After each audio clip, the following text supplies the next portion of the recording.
Um, Ladies and gentlemen, dear students, dear faculty members, dear guests and friends of the American University Kiev, good evening from lovely Kiev to those of you who have joined us from this side of the Atlantic, and to those who are in America. I guess it's early. We're still not even noon there, so I guess good morning would be the appropriate greeting. It is my distinct privilege and honor today to welcome an eminent scholar, Ms. Mariana Budjeryn, who is a senior research associate with a project at Harvard University at the Kennedy School of Government. The project's title is Managing the Atom. Believe it or not, but about 2 decades ago, when I was a student at the master's program at the Kennedy School, I was also a research assistant and supporting this project. So, the cycle. I mean, it's interesting how things turn around, and it's a great project that has been in existence for over 2 decades, and it has been tracking nuclear developments. Obviously historically, but also current events ranging from Russia, obviously the history of Soviet nukes, also the Iranian nuclear program. So many distinguished fellows and researchers and scholars have gone through this program. So tonight, as I said, we have the distinct privilege of hosting Mariana, Ms. Budjeryn, Dr. Budjeryn. Mariana has written a book that is already highly acclaimed. You can find it on Amazon. We've already ordered it at the American University Kiev for our library. The book is Inheriting the Atom, which of course deals with maybe one of the most politically and emotionally charged questions, and that is why Ukraine did go the denuclearization route. Why did Ukraine decide to actually give up its nuclear arsenal after the end of the Cold War, after the collapse of the Soviet Union, given that it was effectively the third nuclear power globally? And of course, many, in the context of this terrible aggressive war that Russia has unleashed upon Ukraine, are quite reasonable in asking the question, well, what if we hadn't? Why did we have to do it? How would this have influenced the outcome of the security situation for Ukraine? Would Moscow have attacked had Ukraine kept its nuclear arsenal? And before I give the floor to Dr. Budjeryn, also let me mention that one of the main protagonists, actually, in this process in the mid-90s, Dr. Ashton Carter, was actually until recently the late Ashton Carter, who passed away sadly this past spring.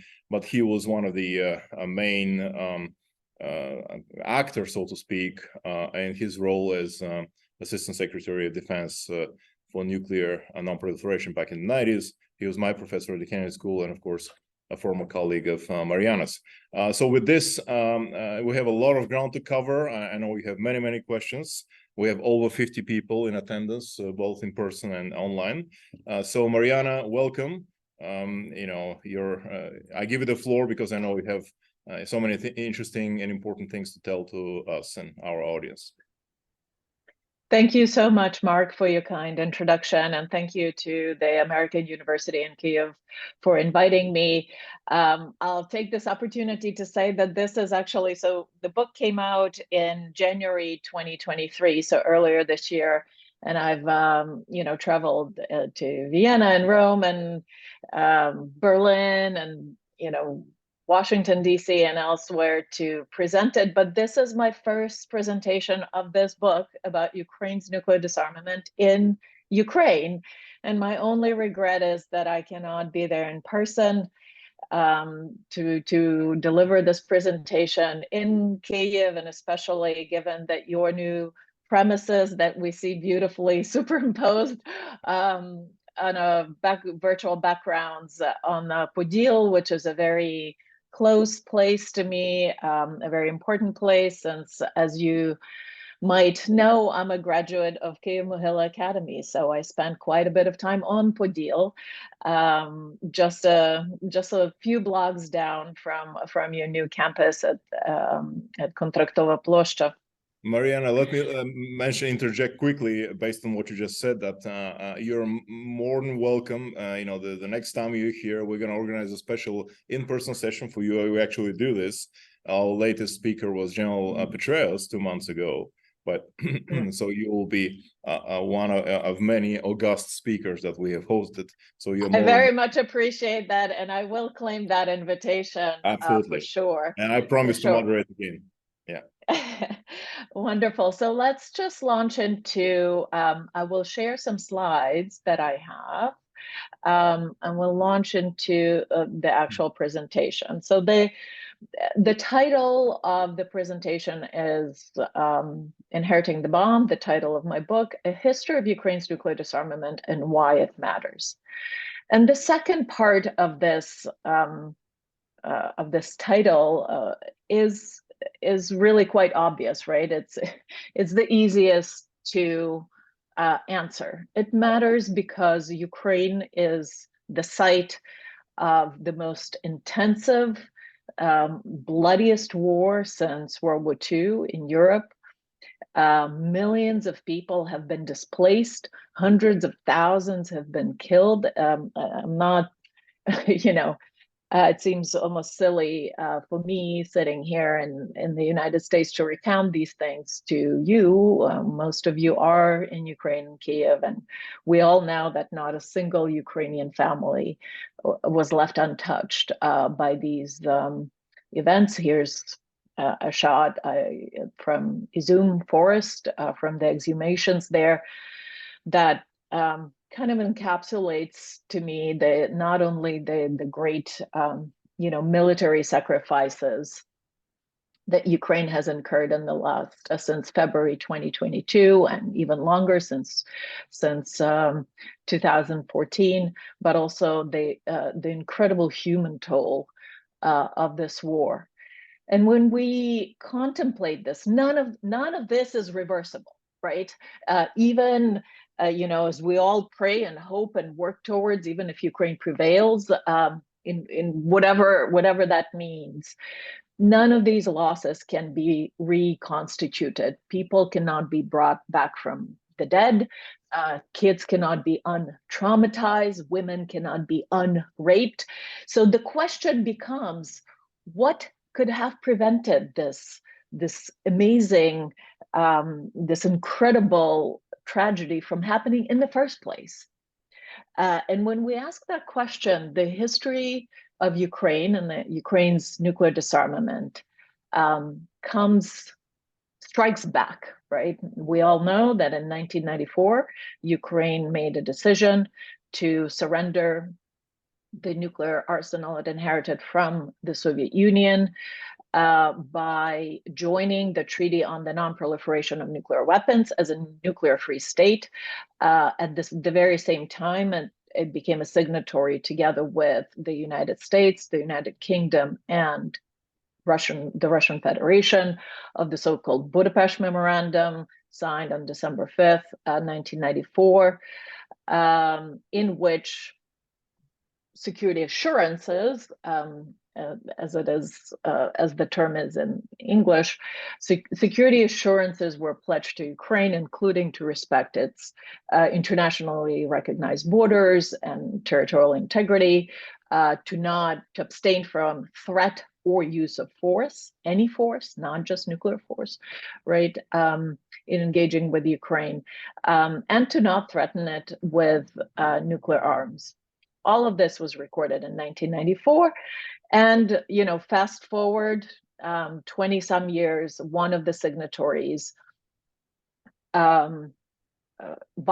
brazenly violates these commitments, moves into the next part of Ukraine's territory, the Crimean Peninsula, fuels a war in eastern Ukraine, and then, 8 years later, basically launches a full-scale invasion of Ukraine. And so in response to that, already in 2014, I, as a scholar who started working on history of Ukraine's nuclear disarmament before the war started, it was the subject of my PhD dissertation, which I researched and defended at the Central European University. Back then it was in Budapest, now it's in Vienna.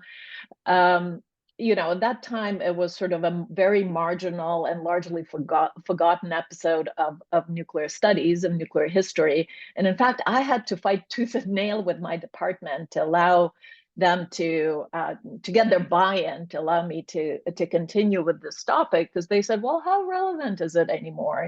Something that happened back then, and how many times a nuclear superpower would fall apart, and what's the relevance of it for the broader? Well, in 2014, I stopped getting these questions, and what I noticed as kind of the things progressed was that two narratives emerged in post 2014, post the breach of the Budapest Memorandum. In the West, one of the predominant narrative from people who actually didn't know much about it, but also from some of the people who were directly engaged in, Mark mentioned Ash Carter. He wasn't certainly one of the people to propagate this narrative, but some other was surprisingly would say, well, that outcome, Ukraine really should not have any regrets about this, because the outcome of Ukraine's disarmament was overdetermined. Ukraine really didn't have any other choice under those circumstances. In fact, it wasn't even Ukrainian weapons to give away. Those were Soviet weapons, and Russia held, the command and control was still in Moscow. So the options that Ukraine had were limited, and had Ukraine tried to keep these weapons, things would have gone very, very badly for Ukraine. So that is sort of one narrative. The other narrative emerged mostly in Ukraine, and it amounted to Ukraine inherited the world's third largest arsenal of nuclear weapons. It gave them away for nothing but empty promises, and now look what happened. And again, as someone who spent years in multiple archives in Ukraine, in Moscow too, and here in the United States, researching this and writing a book about it, I can attest, at least from my perspective, that the truth is really somewhere in the middle, and it is much more complicated than any one of these simple and perhaps even simplistic narratives might suggest. So what I'm going to do now, I'm not going to recount kind of chronologically what happened and why, but rather focus on three main takeaways that I think have relevance for Ukraine today and for all of us in the nuclear field as we contemplate the role of nuclear weapons in world politics, right? With the understanding that whatever happens in Ukraine has a great impact on the value of nuclear weapons going forward. So one takeaway is that Ukraine indeed had options and had agency in deciding the fate of its nuclear arsenal, of its nuclear inheritance. It is true that what Ukraine inherited was not a sort of ready-to-use nuclear arsenal, right? A lot of things would have had to be built up. There was not a full fuel cycle, nuclear fuel cycle. Ukraine did not have enrichment and reprocessing facilities that are essential for making fuel, nuclear fuel for nuclear warheads, right? That is something every nuclear state must have in-house in order to have a fully fledged nuclear program. Ukraine had indigenous milling and mining of uranium with a mine in the Zhovty Vody, but that is just the initial stage of kind of the fuel cycle for forging nuclear fuel.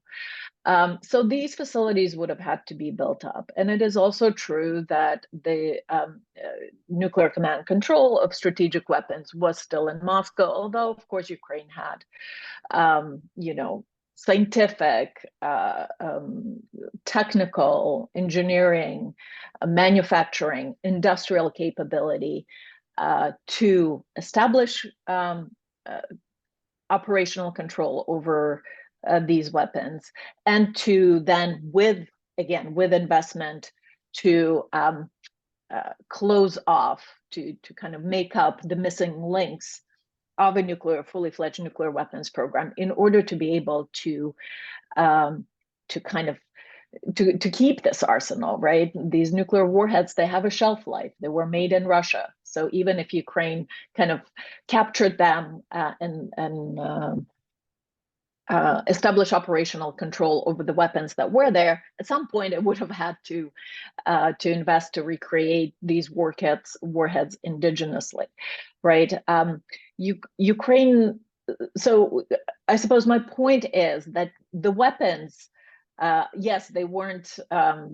Some of them were not so easily seizable, as it were. But what Ukraine inherited also, and I'll show this map here, was not just the weapons themselves, but a big chunk of Soviet military-industrial complex that delivered this nuclear deterrent for the entire Soviet Union. One of those enterprises, and I still have Dnipropetrovsk here because it changed into Dnipro as the book had already gone to print or to production. One of three main missile building facilities in the entire Soviet Union was located in Dnipro, Pivdenne Design Bureau and Pivdenmash, the missile manufacturer that at that point, at the point of Soviet dissolution, delivered basically the bulk of Soviet missile-based strategic deterrent. It produced some of the newest and some of the heaviest intercontinental ballistic missiles in the Soviet arsenal, including the SS-25s, the mobile ICBMs. Those were not deployed in Ukraine. Those were deployed in Belarus, but they were not silo-based. They were mobile transporter launcher kind of platforms. And the SS-18s, Satan, the heaviest ICBM, armed with multiple nuclear warheads, so-called MIRVed, right, multiple independent reentry vehicles, so able to carry up to 10 nuclear warheads. So at the time of Soviet dissolution, about 70% of all missile-based nuclear warheads in the entire Soviet Union were deployed on Ukrainian-built missiles, right? So that was the bulk of it. Of course, there was know-how, there was engineering capacity, all of that in-house in Ukraine. Kharkiv was another big location, a big hub of the Soviet military-industrial complex. There were enterprises like Khartron, of course, research facilities like Kharkiv Institute of Physics and Technology, that if it wasn't for World War II and the fact that the Kharkiv Hafti, as we know it in Ukrainian, had to be evacuated and relocated somewhere to closer to the Urals, might have been the primary lab for the Soviet nuclear program, because this is where much of the physics before the war and the interwar period, much of nuclear physics has been researched and done in the Soviet Union. Of course, a very well-developed civilian nuclear infrastructure, and in particular, the Chernobyl reactors, the RBMK reactors. They produce the spent fuel that they produce is rich in plutonium, because they are derivative of Soviet plutonium-producing reactors. That was part of the problem also with their safety, and that led to the Chernobyl disaster. But the spent fuel that is produced by after the fuel is used for civilian nuclear uses, has plutonium that could be separated out and then used for forging nuclear fuel for nuclear warheads, right? So Ukraine certainly had options, right? Ukraine could have leveraged these options. So the first narrative that says, oh no, this was overdetermined, Ukrainians were a bunch of peasants and the breadbasket of Europe, and they knew nothing about nuclear things, that was just blatantly ignorant and not true. It is also true that Ukraine would have at that time, and we're talking about the early 1990s, that Ukraine would have had to do a lot of things in order to turn that inheritance into something like a nuclear deterrent that could have worked for it. That option and those deliberations that happened in 1992 and 1994 had a lot of pros and cons. I think there's also a tendency in Ukraine to say, oh, Ukrainian leaders were naive, they were stupid, they didn't know what they inherited, and they gave this up for nothing. That is not true. Ukrainian leaders might have known very little about the subject in 1991.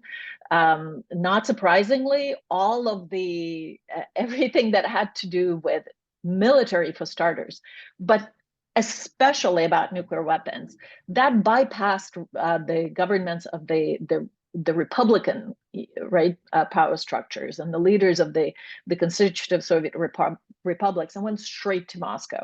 So it is true that when Ukraine declared its independence in August 1991, that the speaker of the Rada, Leonid Kravchuk, and then when he became president, it took him some time to actually even find out what was deployed on Ukraine's territory. These leaders did not have access to that information, under the Soviet rule, when the Soviet Union was still existing. But Ukrainian leaders were quick studies. They quickly got a hang of exactly what was deployed on Ukraine's territory. And they deliberated. They considered this in earnest. They had meetings to consider their options and so forth. And in these considerations, what I've been able to understand was that there were factors that weighed, either way, right? Like the scales were loaded on each side. Of course, factors that weighed in favor of keeping this nuclear option open, included first and foremost security concerns, because as many of you will know, relations with Russia turned sour very early on for Ukraine in the early 90s, mostly about the status of Crimea. We remember that separatist movement was fueled by the Russians already in 92, 93. The illegal referenda and all of that. The division of the Black Sea Fleet station in Sevastopol, the great dependence on Ukraine on the Russian oil and gas, and also in the supply of nuclear fuel for Ukrainian civilian reactors. Ukraine was really very heavily dependent on Russian fuel, and Russia used that as levers, right? Political and economic levers. So kind of at least part of Ukrainian political elite understood very well at that time that this new Russia, even the democratic Yeltsin's Russia, that was supposedly, kind of a fellow democracy wanting to join Europe and the civilized world, that there's a great chance that new Russia might be just more of the old. And because of these security concerns, Ukraine sort of considered this strategic asset, and at least things it could obtain in exchange for giving it up, very, very seriously in terms of security matters. Status concerns. In the West, it seems, the West that was not really prepared for the disintegration of the Soviet Union, there has been a perennial conflation of the Soviet Union with Russia. And if you read texts throughout the Cold War, and even now, which seems to be really, really surprising, terms like the USSR, the Soviet Union, Soviet Russia, they were used interchangeably. So really, when the Soviet Union collapsed, and all these newly independent states emerged, there was kind of quite a bit of confusion and unpreparedness of exactly what this means. Who are these people? It was as if, there have been decades of interaction, of communications with Moscow over arms control, over other things. There's been kind of a tradition there. But Washington's or other Western capitals' interaction with Republican capitals was really minimal. So it seemed that in 1991, suddenly sort of the earth opened up and out came the Kazakhs and the Belarusians and these Ukrainians, and what do we do with them? So, the kind of the establishing sort of sovereign agency for these new countries was really a matter, was really difficult, right, in the international system. I mean, there's kind of a case to be made that for Ukraine, that kind of agency, that, as we say, subjektность, international kind of subjectivity, that did not arise until now, until Ukraine is fighting this bloody war, right? We're getting notice now at this very terrible price. So part of the task for the Ukrainian leadership and Ukraine's diplomatic corps at the time was actually to make that stake and say, listen, we have been part of the Soviet Union, and the same way as Russia was. And now we are a successor state to the Soviet Union in the same way that Russia is. Russia cannot just overtake all of these international statuses and recognitions that used to belong to the Soviet Union. That Russia is just as much of a newly independent state as Ukraine is, as Belarus is, as Kazakhstan is. And so this claim to succession, right, also in terms of arms control obligations, became one of the contentions which in effect, Ukraine won, right? Ukraine became, for instance, a fully fledged member and a party and a signatory to the START I treaty, the treaty on on the reduction and limitation of strategic arms. That was a bilateral treaty that was signed in July 1991, just a few weeks before the putsch in Moscow and the Soviet disintegration, between the Soviet Union and the United States. And upon Ukraine's insistence, but also the insistence of the young Kazakh state, and even surprisingly Belarus, the Soviet part of it, the Soviet side of it, had to be multilateralized, because all these newly independent republics came out and said, why should Russia inherit obligations under that treaty? That treaty involves assets, strategic arms, including bombers and ICBMs and missiles, that are assets that are accountable under this treaty. And we have the right to deliberate and ratify this treaty in our legislatures. And essentially, they won that battle. And in May 1992, the Lisbon Protocol to the START Treaty was signed,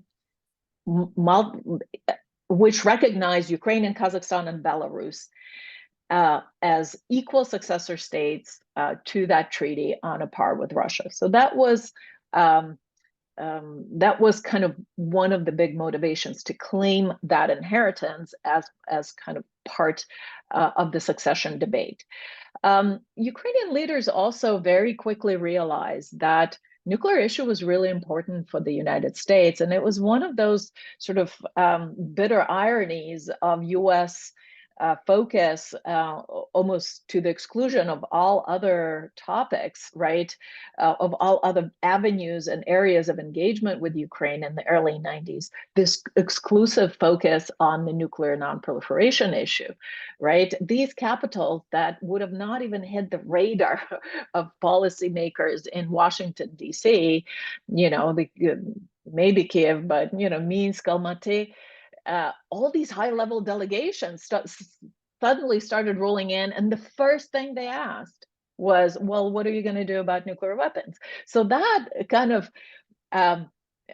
in a way, elevated the political importance of this nuclear inheritance for Ukrainians, and they not incorrectly assumed that the moment this issue is resolved to Washington's satisfaction, that this attention will wane, and that actually is, you know, certainly partly what has happened.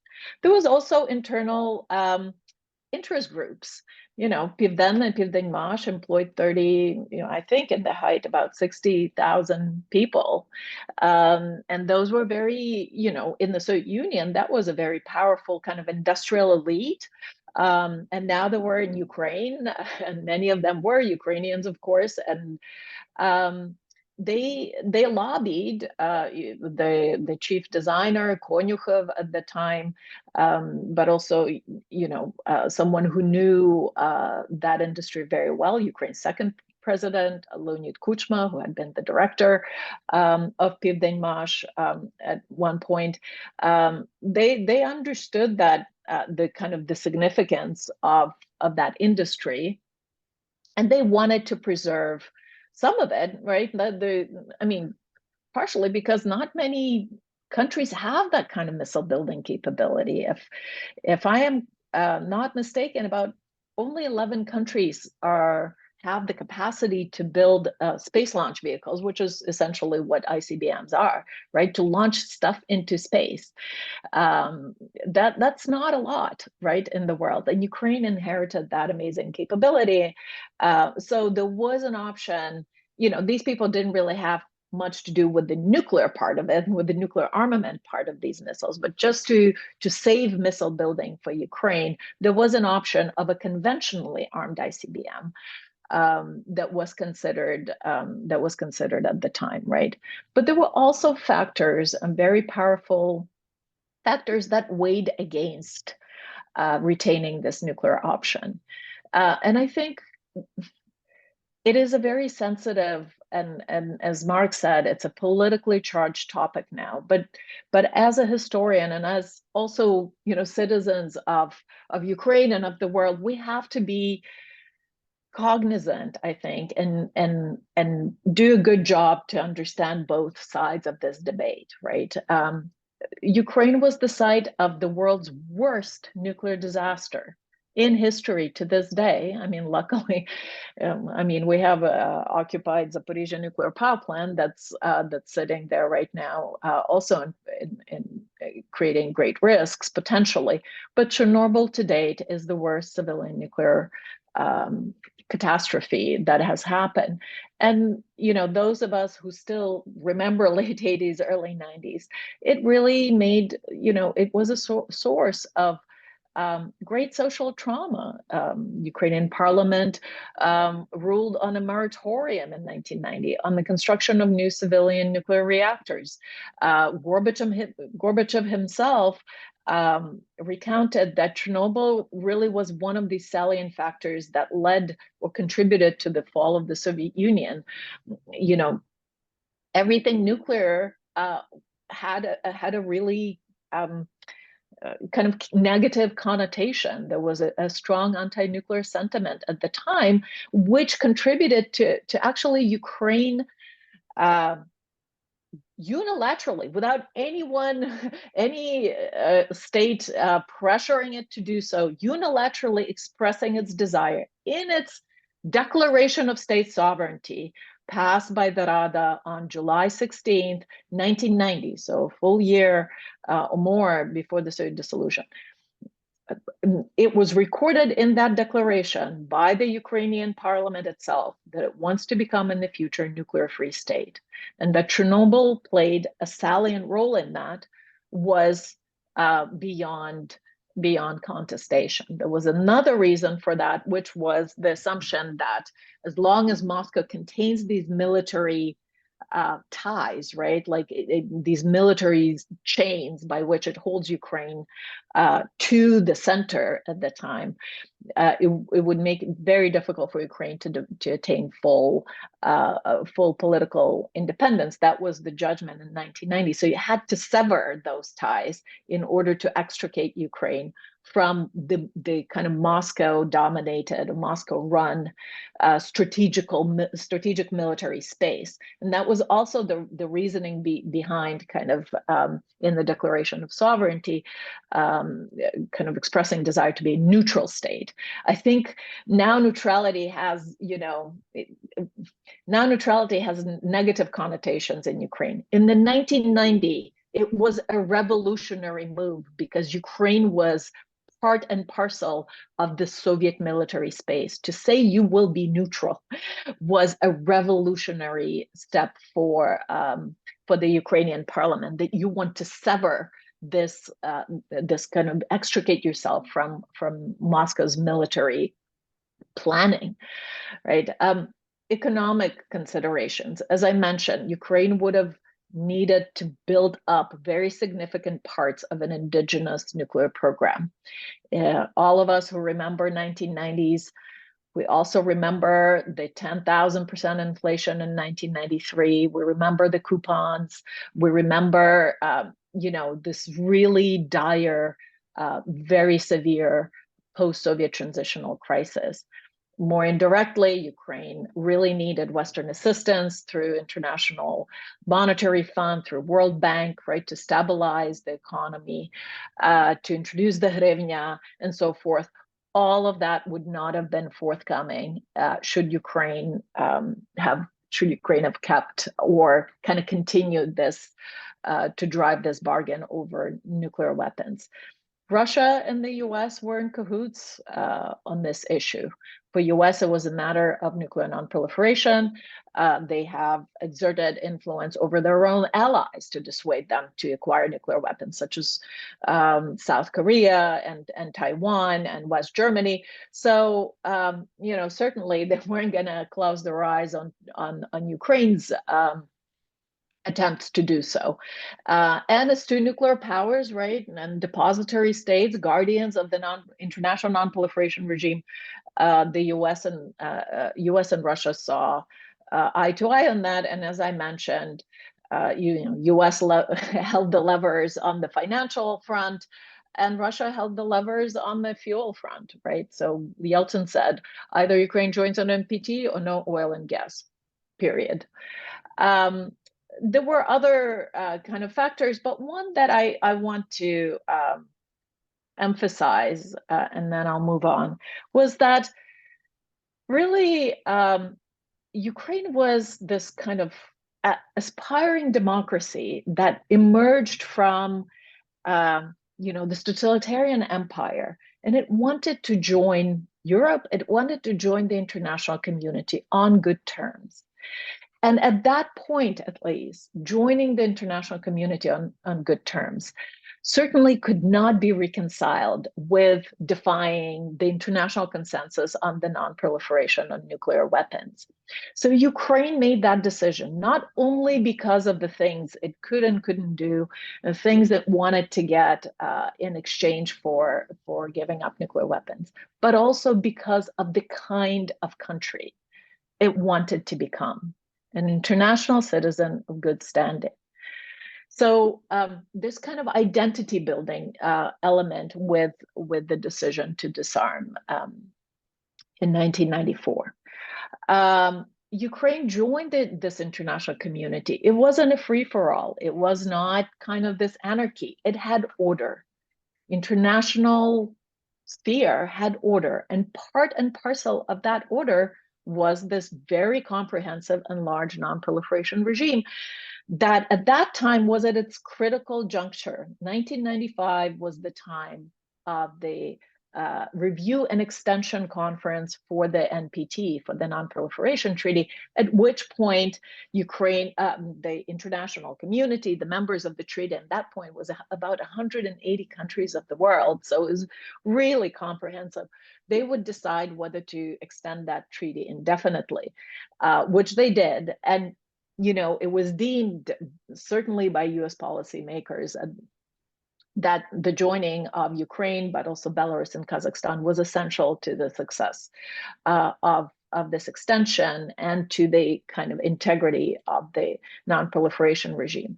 There were also arms control treaties that that were enforced and were implemented. And as much as there was kind of contestation in the Rada at the time of the START treaty, which Ukraine became a party to, and kind of trying to interpret it as reductions, which this treaty is, rather than obligation for complete disarmament that Ukraine was expected to fulfill, right? So to maybe retain a portion of at least strategic delivery vehicles such as missiles and airplanes.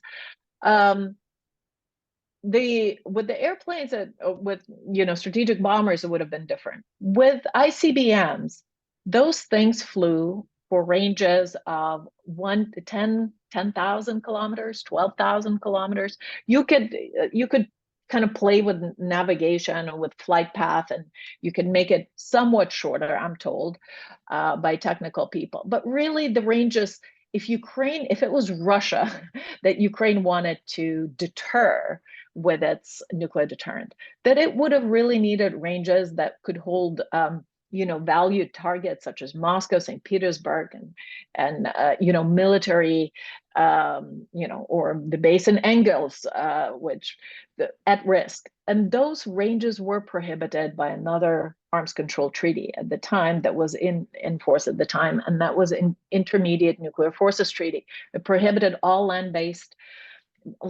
missiles between the ranges of 500 and 5,500 kilometers. So Ukrainian diplomats that I was talking to, they said really it was the INF treaty that would make it very, very difficult for us to, you would have to kind of exit from that treaty and build up missiles of the ranges that Ukraine needed in violation of it.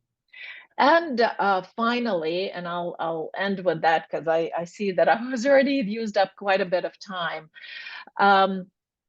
My last takeaway is about the actual Budapest Memorandum that has become quite an infamous document, and I think that's quite unfortunate.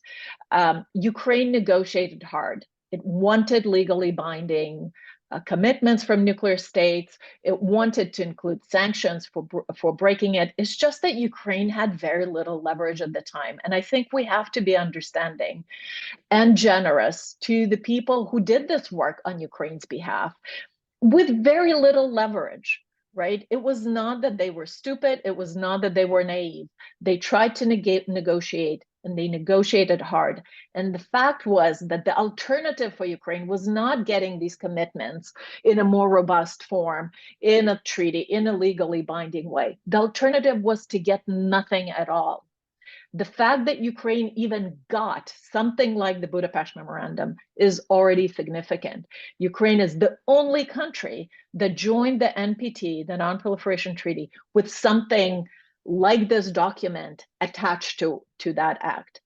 Now, what it was meant to be was probably a framework for future defense and military cooperation with whatever signatories Ukraine wanted to build that cooperation with. And, I propose, and it's my sort of judgment, is that Ukraine actually made very little of this document before 2014. It could have leveraged it better, and was incumbent on Ukrainian policymakers to keep pushing this document, to keep leveraging it, to keep developing it, to imbue it with substance, right? This was framework. It had to be, the substance was left unattended to. And then, when it was too late, when Ukrainians pulled it out in 2014, it was the other Western signatories that chose to make very little of it, right? International documents in international politics, legally binding or not, are really what states work to make of them. In enforcement of agreements and treaties is very, very difficult. There isn't an international police that can come and sanction you, especially if it is a veto wielding power and a nuclear power that violates them. So I think that would be a learning for going forward. These international agreements, there's no automaticity. You have to work on them every single day. And in conclusion, Ukraine gets invaded, right, under the very thick shadow of nuclear threats emanating from Kremlin. None of this looks good for the international non-proliferation regime in view of Ukraine's own nuclear history that we just talked about, but also in view of the fact that deterrence seems to work. Nuclear weapons are proving their worth for those who are privileged enough to be covered by either, their own deterrent or the extended deterrent of an ally, like NATO countries, right? Russia does not dare to pick a fight with NATO members. So, this war, as I mentioned in the beginning, will have very deep implications for the value of nuclear weapons in the world. And if that's not an argument, especially here in this Congress, to keep supporting Ukraine and ensure that a non-nuclear state with its grit and with Western solidarity and support can prevail over a nuclear armed bully, then I don't know what is. Thank you so much. Mariana, thank you so much for this whirlwind tour, really, tour de force, through such a difficult and complicated and complex problematique, as the French say. This is, I mean, there's so many factors, there's so many concerns, so many lines of effort that are intertwined here. I mean, we already have many questions from the audience, but I'm going to, use the prerogative as a moderator to ask you a couple of follow-up questions on what you just said, and then I'll open the floor to discussion for the Q&A portion of our meeting. We have enough time. If you do have time, we have over 70 participants, so plenty of questions to ask. So you made a couple of extremely important points. One that's very true about the memorandum, the Budapest memorandum. I mean, you're right. International law is what states, especially great powers, make of it. So regardless of what guarantees are given, ultimately it's the military muscle and the will to enforce them that actually matters. So I guess what you're saying here is that Ukraine, that is the Ukrainian decision makers, the Ukrainian political and diplomatic elite, they had to really roll up the sleeves after the memorandum was signed and actually make something out of it. And then and they failed apparently to kind of follow up on that.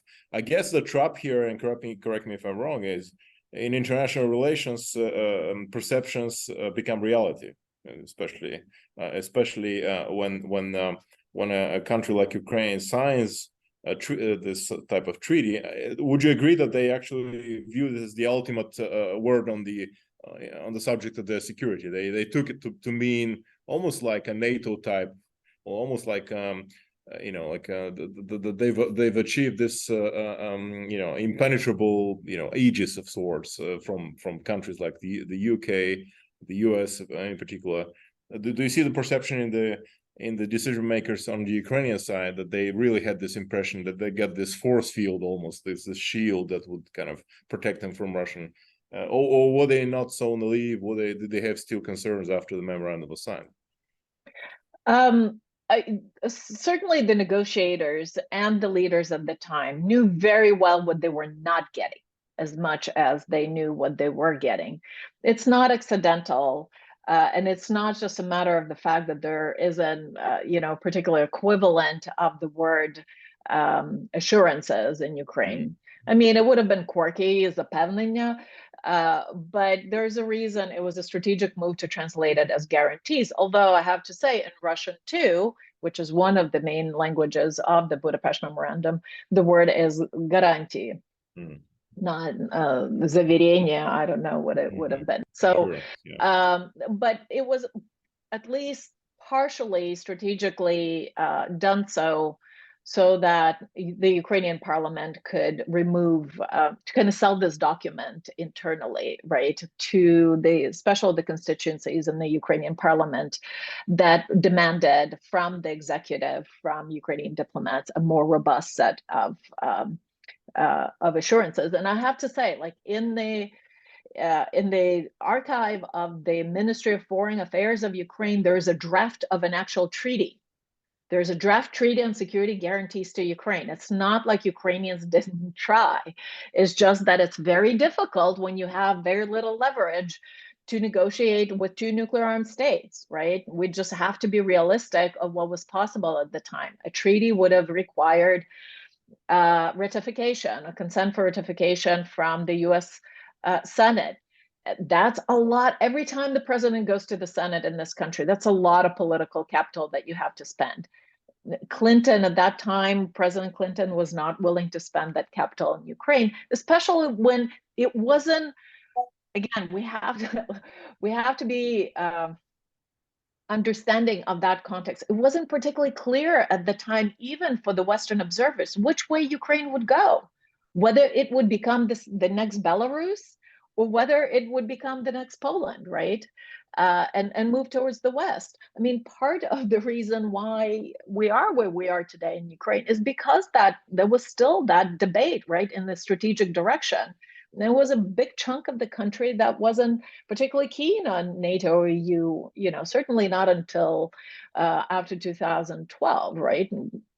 We had people like Yanukovych who were elected by a huge chunk of the electorate, right? So to think that to a country like that was itself rather undecided, that the United States would extend something like Article 5 guarantee, I think it was really naive and rather unrealistic. And Ukrainian leaders knew that at the time, right?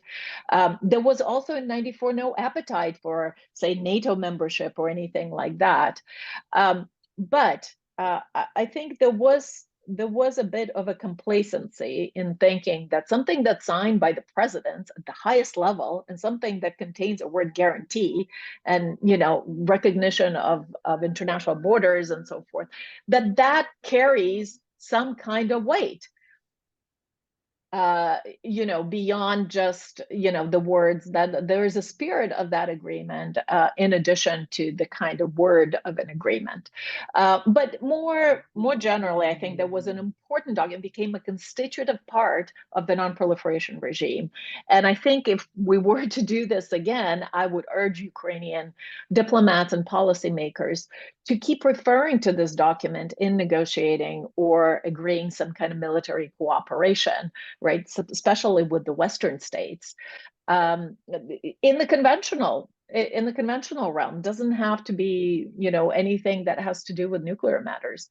And so that document, with prudence and the wisdom that hindsight gives us today, could have been leveraged better by Ukrainian government to get closer military cooperation with Western partners. Well, Mariana, now that we've laid the blame, justifiably so, to a certain extent on the excessive maybe expectations of the Ukrainian negotiators, so let's look at the main culprit, in my opinion. As an American, I hate to say this, but definitely the position of the U.S. at the time was naivistic, to say the least. I remember distinctly back in 2005 when the late Ashton Carter, brought his former boss Bill Perry to our classroom.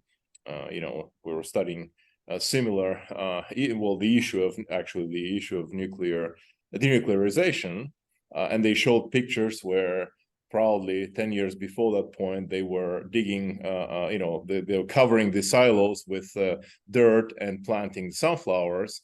And the Russian Ministry of Defense Pavel Grachev, was grinning, obviously, because, Russia had succeeded in defanging, denuclearizing Ukraine. What were they thinking?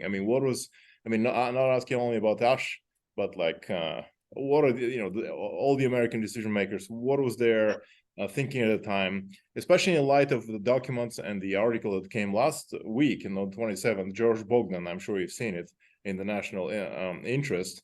He analyzed a slate of previously unseen archival documents that demonstrate how much pressure the U.S. administration at the time had put on the Ukrainian decision makers, in this naive hope that if they transfer the Ukrainian weapons to Russia, this would alleviate Russia's concerns and ultimately help Russia become democratic. What would they smoking? I'm sorry for saying that. So well, what is you're your right. impression? I think, kind of to take a broader look at this was a moment of great optimism, right, between the United States and Russia. I mean, in the matter of a couple of years, the arch rival of the United States spent billions of dollars building all these armaments to deter, this evil empire. And suddenly the evil empire collapsed sort of on its own accord. And out came like self-declared Democrat, like Boris Yeltsin. And there was all these drastic reductions in arms. It was a moment of real kind of unprecedented optimism.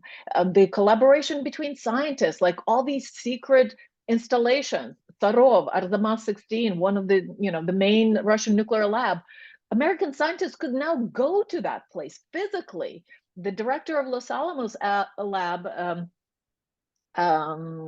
Zig Hecker, traveled and met with Yuli Khariton, who was, his counterpart in Russia. So there was suddenly this connection, these opportunities that were unthinkable before. And I think this is what they were smoking. They were drunk on this unprecedented openness that ensued. And that moment didn't last, I think, to talk about Ash Carter, and again, probably not him personally. He didn't strike me in these latest years as someone who carried this naivete. But I think a lot of people who came into professional kind of adulthood in that moment in the early 90s, in the cooperation in this domain between US and Russia, they still are somehow hopeful. Like this was the kind of to go back to business as usual, and that was possible then. Maybe it could still be possible in the future. There's kind of this hangover, right, from those years.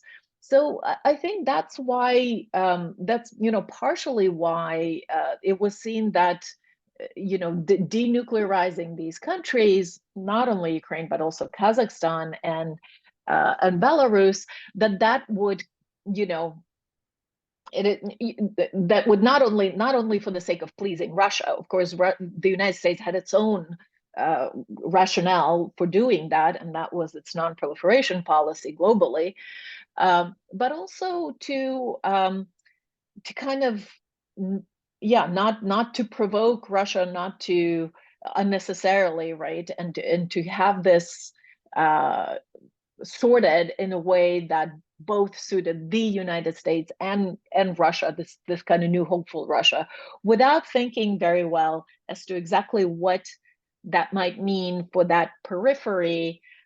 Okay, the periphery is not a good word, but that the kind of areas and countries in those spaces that were left in the security vacuum, essentially, right, between the expanding NATO, which was an irritant undeniably to Russia, and increasingly revisionist Russia. So that policy left a swath of security vacuum on the Russian borders, in this. So instead of like buttressing this buffer zone, it left it completely unprotected. And that was part of kind of the misunderstanding, or the job that was not finished in the Soviet collapse, right? That was probably a big mistake. And somebody who understood that very well at the time was Zbigniew Brzezinski. If we remember correctly, he's the guy who, if he were alive today, could say, "I told you so." Absolutely. We will have his son. We had his son, Ian, give a talk to our students last fall, and I've invited him. So on the 1st of December, he will give another talk. But going back to what you just said, look, Mariana, we're both now in academia, and we can call things, with their real names. I got to tell you, my impression then and now, having read and seen all that and heard from you, is that really many of our own American officials were actually learning on the job. As brilliant and as Ash was and others, they were young, and they had this a peace dividend in their minds, and unfortunately also as George Bogdan points out, they were bargaining with chips that were not their own. This was a large bargain that Russia would become democratic, and these chips, the nuclear weapons, were not their own. At least President Clinton apologized for that, as you quite well know. Have you seen anyone being apologetic, or is it just they kind of tucked it under the carpet of 2 decades and they pretend not to talk about it? I think there's some, some misgivings now. I think there's also a group of U.S. policymakers who were part of negotiating the Budapest Memorandum, who have been very supportive of Ukraine and kind of feeling the pressure of the obligation of the kind of blank check that they wrote out in 1994, and who have urged the Obama administration to react a lot more forcefully, a lot more, staunchly to the breach of Ukraine's sovereignty. And that was part, I think that was also part of kind of a huge mistake that was made on the other side, not just in 94, but the Obama administration and president himself personally had a very qualified view about the annexation of Crimea. It made absolutely very little of the obligations made then, right? Again, it was open for, you could have interpreted it in a lot of different ways. And, the Ambassador Stephen Pfeiffer and Rose Gottemoeller and people who were part of that group back in the 1990s, they have, wrote open letters that tried to lobby to say, listen, when we signed that thing with the Ukrainians back then, we basically said that U.S. will not leave Ukraine standing one-on-one with Russia if it becomes an aggressor. That was basically the meaning of the memorandum. It wasn't specified exactly what it would do, but that was the spirit of the agreement. And, the Obama administration really dropped the ball on that as well. Absolutely, and sadly. Okay, with this, we are at the top of the hour. Let's open the floor for the Q&A. Actually, people have been sending me questions all day, by email. So I'm going to take them in order of appearance. There are 2 interconnected questions. Whether you actually think that now, given this current situation, and in retrospect, the fiasco with the Budapest Memorandum and the denuclearization, would it be justified? Would it be possible? Would it be recommendable for Ukraine to start manufacturing its own nuclear fuel? That's for peaceful purposes. That's the kind of the first sub question, and then to use depleted uranium for rounds and shells to use on the battlefield. So for the military, so peaceful and military purposes. Do you think there is the capacity, the will, the money, the infrastructure? What do you think about this? These are interesting questions. They are very interesting questions. I think Ukraine has began diversifying its nuclear fuel in a very, welcome strategic move back, certainly before the war in early 2000s. And it now has Westinghouse, a U.S. company, supplying nuclear fuel for Ukraine. Whether Ukraine should consider its own enrichment capacities, that's an investment. So it's not prohibited by any international agreement, but we've seen that if, again, doing that as a hedge is increasingly difficult, right? Because some countries, say like Iran, will have an enrichment plant, right, to say it's for civilian nuclear reactors. But then once you start enriching, you can just spin those centrifuges a few more times, and then you can have fuel enriched to 90%, right? Which, some states think it's a useful political tool. That becomes increasingly difficult because, of course, Ukraine is part of the non-proliferation regime. It has all of its civilian facilities declared under the IAEA nuclear safeguards, that are there to ensure that civilian enrichment and other facilities and materials are not used for military programs. If that's detected, then you're run afoul of the non-proliferation regime, then you risk losing the support of the very Western partners on whose support Ukraine really, really relies. And then it becomes a question, well, if that's the case, if you can't use it as that kind of hedge, or it will cost you, right? Whether the money and the limited resources that Ukraine has for defense projects, whether that should be dedicated to enrichment, to uranium enrichment, which Ukraine seems to have a good thing going with Westinghouse. So it's not such an easy decision to make. Clearly, we can get depleted uranium shells from the Brits and the Americans. I think it's a more general question of how many shells are there, and then we're running out globally of artillery shell supply. Perhaps something that's a better investment is to actually invest in the artillery shell production. I mean, the resources are always limited, right? Yes, absolutely. And a question that's linked to those. So, the peaceful purpose, peaceful use, and the depleted uranium military, but not nuclear, in a nuclear capacity. What about the hypotheticals? One of our students is asking that Ukraine might decide to relaunch its nuclear program and start building ballistic missiles. I mean, you spoke about the ICBMs, that they're not obviously very useful unless you want to hit Kamchatka or the far Arctic. But do you think that will be opposed by the world writ large, but definitely by the US, NATO, by the other nuclear powers? A return to the nuclear status of sorts.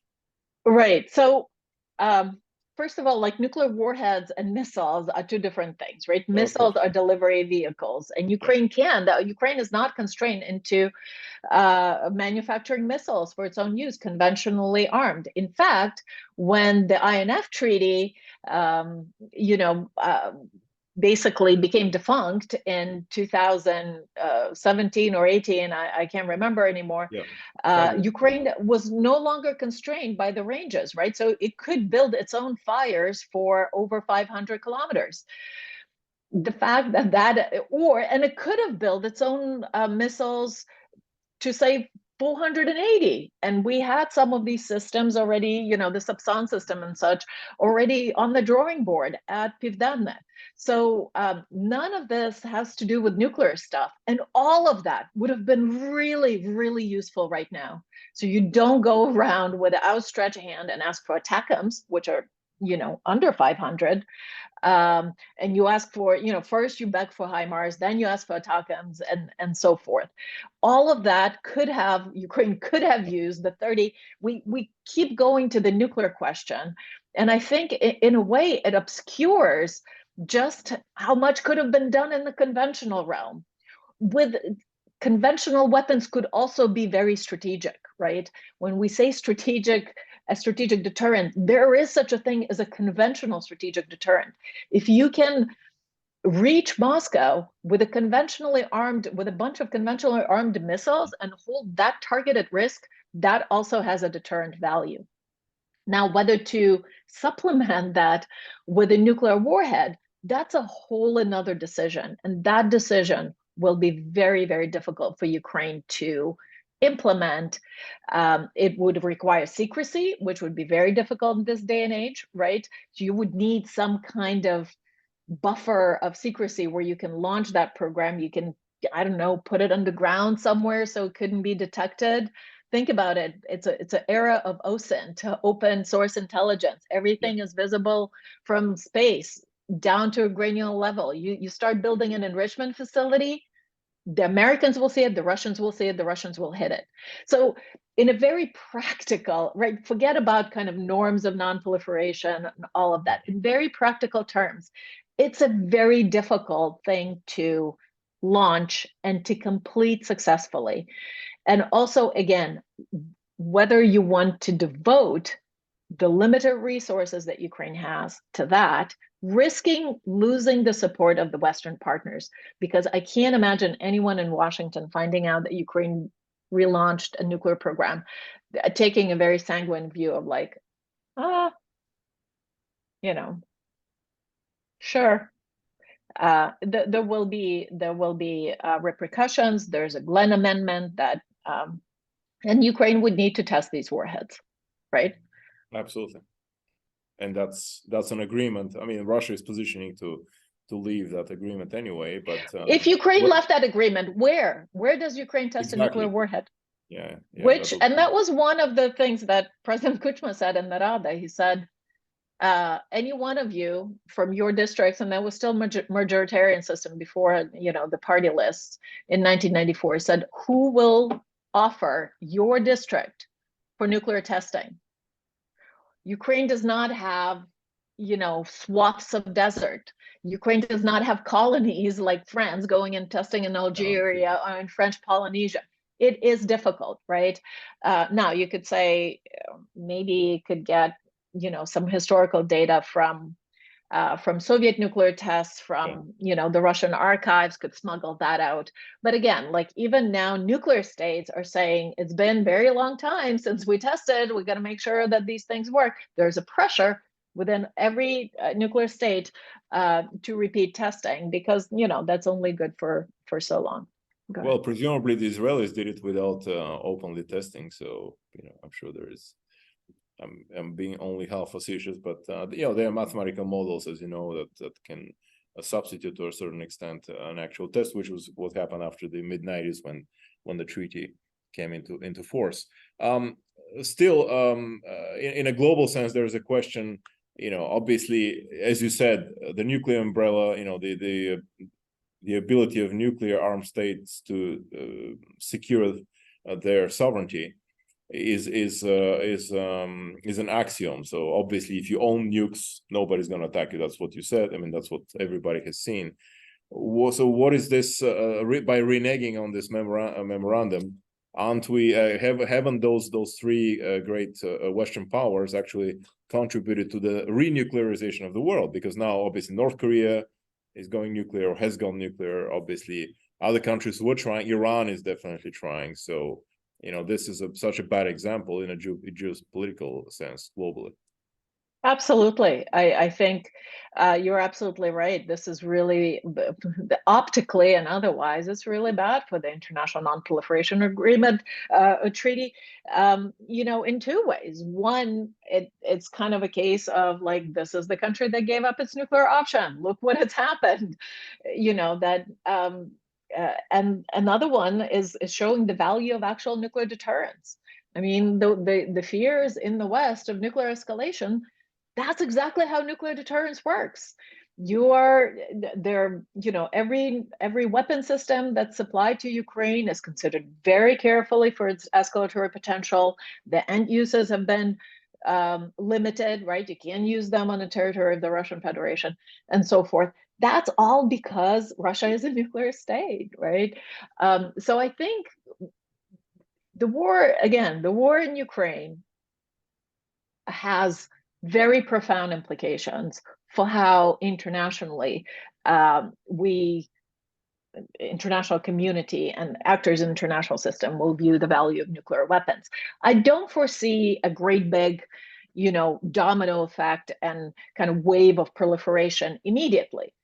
But the future is long, right? If we don't see something in the next 2-3 years, doesn't mean it's not going to happen in 10 or 20. And, we go back to historical examples all the time. We go back to Cuban Missile Crisis. We go back to World War II. We go back to Munich. This will be just such a historical example that states who already have a desire to acquire nuclear weapons for perhaps other reasons, they will point to that and say, see what happened to Ukraine? And there's nothing good about that. Absolutely. There is a question that almost sounds ominous from one of our students, who is actually also a professor and teaches in Germany. Could you mention the surnames of those who are actually negotiating the Budapest Treaty? do we still those do we have those people's bios and documents and stuff? So do we actually know who was in charge of all this? Absolutely, it's not a state secret, and Okay. they're all recorded in my book. So, All right. On the Ukrainian side, the lead was Boris Ivanovich Tarasyuk. He was a deputy foreign minister at the time. And he was part of the negotiating team on the Ukraine. Oh, he was the lead on the negotiating team on the Ukrainian side. There were people in the president's office. I think Anatoly is his first name, Buteyko. He was a foreign policy advisor to President Leonid Kuchma, Leonid Kravchuk. One of the things that my book will reveal is that much of the language of the Budapest Memorandum was already part of the trilateral statement signed between the United States, Russia, and Ukraine in January 1994. That was still under Kravchuk's purview. On the U.S. side, James Timby, who was a longtime kind of White House, State Department kind of arms control and non-proliferation expert there. Rose Goedemuller, who's now at Stanford, used to be Deputy Director General of NATO. Strobe Talbot kind of led the effort. And one of his aides is Ambassador Stephen Pfeiffer, who was later ambassador to Ukraine. He's a big friend and supporter of Ukraine, was one of those people who signed an open letter to President Obama. So those are the people. Okay. Well, obviously, very well-known names on the American side.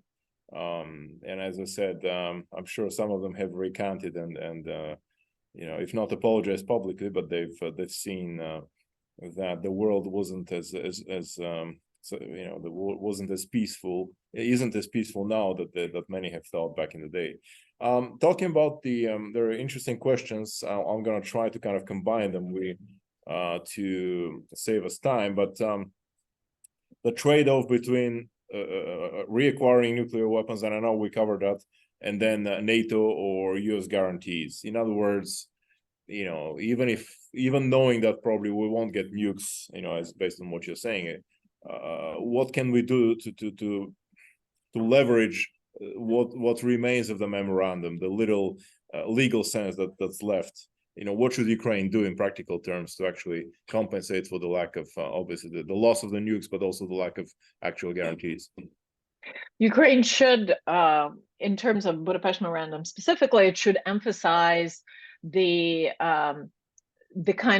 importance of that history for the non-proliferation regime, right? I think it is counterproductive to dismiss the Budapest Memorandum. We can do it privately, but internationally, if we start dismissing it, we meaning Ukrainians, that who else is going to, to give it much import? The Budapest Memorandum is still a political document that is part and parcel of the broader non-proliferation regime. Non-proliferation regime is very, very important to the United States and to the other guardians of that regime, the Western powers that don't want to see weapons spread. So kind of belaboring that point and driving it home all the time should be done at every forum and saying, see, this is what we did. This is what we signed. We're part of the good guys. We cannot be punished for that. You have to find a way to support the people who did the right thing by the international community, who did the right thing by the non-proliferation. Not as much as you sort of go after people who do the bad things, like Iran and North Korea, right? So I think that would be a more productive diplomatic route than just going and kind of Ukrainians themselves dismissing this document.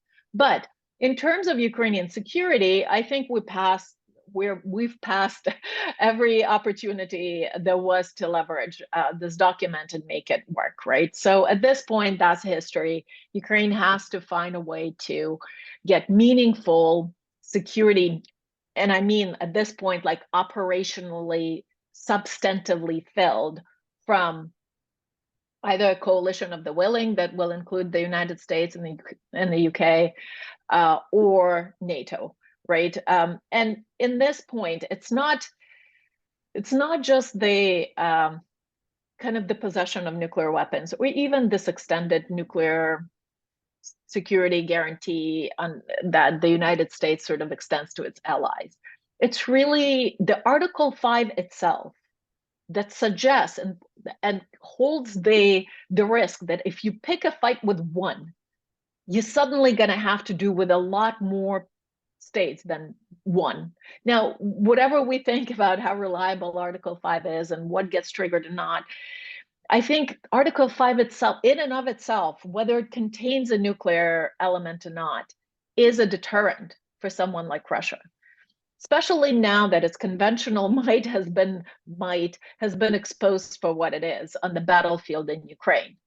Right, it's a lot. It's not this conventional giant that the West has feared. So, to the collective element of that security arrangement will, in and of itself, I believe, be a deterrent for Russia.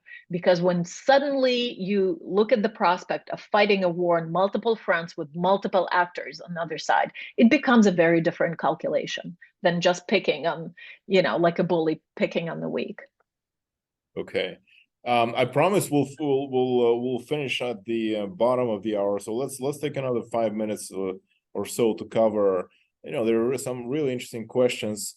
There are two that are interconnected, both on intercontinental missiles.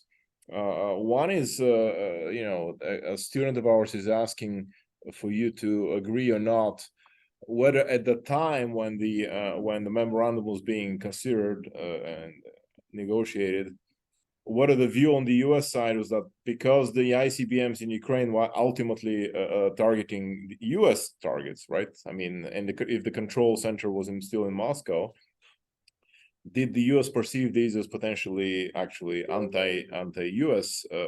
assets? Even though you said that maybe they could have been used against the far north in Russia or the Siberia. So did it play any role in the U.S. decision to put pressure on Ukraine? The fact that they were actually originally designed to hit U.S. targets. So that's kind of the point. Absolutely. So these missiles remained, the targeting and the launch sequence and the launch authority remained in Moscow. So, they were still targeted on, trained on targets in the United States. Now, Ukraine could have established operational control over the 43rd Missile Army that was headquartered in Vinnytsia with the 2 missile divisions in Pervomaisk and Khmelnytsky, established that, and it could have potentially retargeted those missiles to targets due east. But as we establish, Kamchatka, Vladivostok are not exactly the targets you want to hold at risk if you want to build a kind of a usable or a credible deterrent of Russia. And also, because of the way the system was wired, Russians would have seen that right away, right? And again, like people ask me, oh, do you think, if Ukraine tried to establish operational control, Russians would have invaded back then? Probably not. If we've seen what Russian military performance was in the first Chechnya war, I don't think they would have sort of picked a fight with Ukraine at that time. There were no state of form, but they could have sabotaged that program in many other different ways. Ukraine was very deeply penetrated and remains so. Up until now, we're still ferreting out Russian agents throughout security services. And at that point, those sort of loyalties and allegiances, they were still very much in flux, right? We're talking about a remnant of a Soviet army, 1 million men under arms in Ukraine. There was still a process of transferring people across the border returning Ukrainian military personnel to Ukrainian origin to Ukraine, transferring out officers, of other nationalities back to where they were. So I think, I diverged here on that subject, but the part of the U.S. establishment was like, this is kind of a big and messy situation.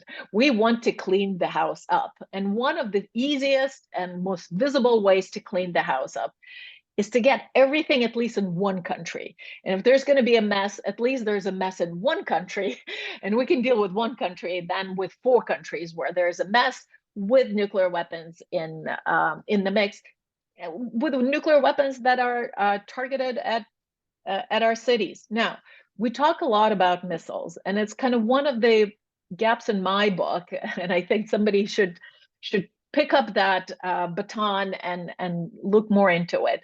There was an air-based component, right? 44 strategic bombers, Tu-95Ms and Tu-160s, exactly the same bombers that are used to bomb Ukraine today. They, fly them, the Russians fly them over the Caspian and lob off missiles from there. Cruise missiles. Ukraine had about 1,000 cruise missiles. They KH-55s, I think those were KH-55s. Some air-based, air-launched cruise missiles for the strategic bombers. Only part of them was nuclear armed. I think about 600 or so, and even those pits were stored separately, as was the practice in Soviet military, right? So you had cruise missiles. Now those cruise missiles were not forbidden. They're air-launched cruise missiles, conventional armed. They were not covered by any of the treaties. So that was the battle that could have happened. Ukraine could have retained part of that conventional capability. And we see that conventional capability is actually quite destructive. It works. It works for Russia. It could have worked for Ukraine. The strategic bombers were one thing, right? So they were covered under START, and Ukraine committed to do away with all the launch vehicles, including these bombers under START. But Tu-22s, they were not covered by any of that, and they were a dual-capable mid-range bomber. Those were also cut up under the Nunn-Lugar, the CTR program, even though they weren't covered by any of the treaties. And at that point, it was just like, I think the military was demoralized, everything was getting disarmed and cut up, and there were all these, there was money coming in to do that, and whatever else happened in the Ukrainian defense establishment at that point. So there were missed opportunities again, beyond and besides the missiles, the silo-based missiles, which to be honest would not have been useful for Ukraine much. Well, actually, I'm glad you mentioned those strategic bombers, because there was a question on why the U.S. had to, be so adamant about also dismantling those. So you're saying the move came from where? I mean, who could they have been saved if they had? There's always options. I don't have a definitive answer to that, because that's sort of somewhat beyond the scope of the book itself. But yeah. I think there's definitely more that needs to be researched into that. And again, with the view of making of learning from it, rather than just pointing the blame, which at this point seems to be quite counterproductive. So sort of to learn what has been lost. We need to know that information, but also use that to learn for the future. Okay, one last question before we close. This talk is also designed, I mean, in this case, forms part of a course on the global security system challenges and actors that I teach for the graduate students here, the Masters of Global Management. And this past weekend, we actually discussed international relations theory. And there's a great question, I want to close this, that lies at the intersection of IR theory and nuclear strategy. And our student reminded me of the article by Mearsheimer, okay, back in 1993, who then argued at the time that those missiles would, in general, the Ukrainian nuclear weapons should not be destroyed or removed, because this is how Ukraine and ultimately Europe can balance against Russia. Now, obviously, in more recent times, Mearsheimer and your colleague Steve Wald have kind of banded up, and they've published stuff, theoretical stuff, which has received quite controversial, has been quite controversial in their statements.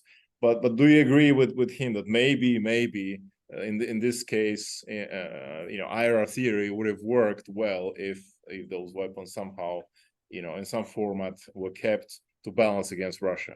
So that's so the famous Mearsheimer article in 1993, and the rejoinder by Steve Miller, who's a colleague also at the Harvard Kennedy School. Yes, that those came, and of course Mearsheimer articles gets more. I think for me, that's the case of saying the right thing, perhaps, for the wrong reasons. I think, as we know about the scholars in this brand of scholarship, the realists, the actual empirics of things matter very little to them. So they look at these things as kind of billiard balls. So to make that kind of argument, which was an argument to be made, right, which is something Ukrainians considered, you would also have to consider, well, how does Ukraine withstand the international pressure and isolation, and how will that impact its security if should it decide to do that? How do you use that not as a precedent for other countries to pursue nuclear disarmament? And as we've seen, these. You mentioned Steve Walt, who's also a colleague at HKS, and I'll just finish with sharing with you a link in the chat to a rejoinder or a rebuttal that I had published. One of his latest pieces that points to some of the pitfalls of this kind of brand of scholarship. But again, Mearsheimer observed something that seemed to be astute, that Russia might come back and there would be a kind of a security void if you didn't cover it that way. But he sort of stopped short in the mechanics of how to achieve that. Mariana, thank you. Thank you for reminding me of this excellent piece, this rebuttal that you recently published. Everyone, especially my students, make sure to read it. We'll have it, we'll discuss it later in our class. With this, Mariana, thank you for this fantastic talk. It was so interesting. It still is. We could have stayed here for hours and discuss all these. I'm sure we'll have another opportunity, as I said. This time we will host you not within the virtual walls that you see in the background, but in the real within the real walls of our beautiful campus. So next time you're here, I presume around the Kiev Security Forum, where we met earlier this year, let me know, and we will love to organize an in-person AUK Talks session for you. Thank you. That would be my pleasure, and thank you so much to all of you staying late by Ukrainian time. And Slava Ukraini. Heroям slava. Thank you. And to all of you, everybody, thank you for your great participation, fantastic questions, and I'll see you all on Friday when we are hosting Dr. Stephanie Babs, the former NATO Deputy Assistant Secretary for Public Diplomacy. She's going to present her book on the revitalizing the Kennan Doctrine and the containment in Europe. Thank you.